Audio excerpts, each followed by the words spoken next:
number 72 of History Bedtime Stories in our pajamas in bed, and tonight we're talking about buffalo soldiers. Now, since colonial times, African Americans have been part of every major war and part of every major conflict. Often unpaid and often without the choice, they have served bravely in every war dating back to Revolutionary times. But in 1866, Congress passes legislation forming the 9th and 10th Cavalry, as well as the 38th, 39th, 40th, and 41st Infantry, all black units.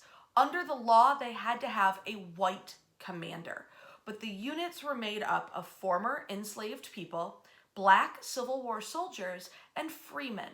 These units would go on to serve incredibly bravely in helping to found the American West. They would protect Yosemite National Park. They would be part of Sequoia National Park's building and protection. Among their many jobs included protecting trains from outlaws, helping protect train crews who were building tracks into the West, escorting mail and mail carriers for the United States Postal Service into the West, and building telegraph lines to connect the entire country coast to coast, sea to shining sea. In 1867, as part of the Indian Wars, these soldiers, especially the 10th Cavalry, were sent out in a battle against the Cheyenne people, part of America's original people, the First Nation or Native American tribes. The Cheyenne Warriors are responsible for giving the 10th Cavalry the nickname Buffalo Soldiers, both for their strength, bravery, and commitment, but also for the fact that they too were living off the land and surviving in the wilds of the West. Eventually, this Buffalo Soldier nickname would become a shorthand for any black unit in the American military at the time. The Buffalo Soldiers served bravely in the Spanish-American War, the Mexican Expedition, World War I, World War II, and the Philippine Insurrection.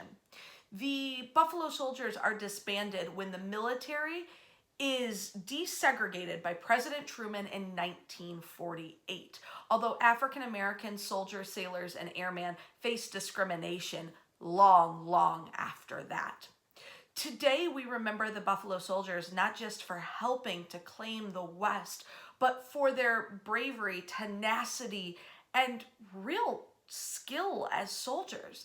The cavalry units were known to be excellent horsemen. Infantry units had some of the best shots in the entire military. Today in Detroit, you can visit Rouge Park, where there's a beautiful photo display and small monument, as well as the meeting place for the Buffalo Soldiers of Detroit, which are a reenactment and education group. If you're interested in more information on them, you can find it up above in the description of this tour. And lastly, to those of you who are celebrating the end of Ramadan tonight, Eid Mubarak. I hope it is a peaceful and joyful celebration. Wash your hands. We'll see you tomorrow night.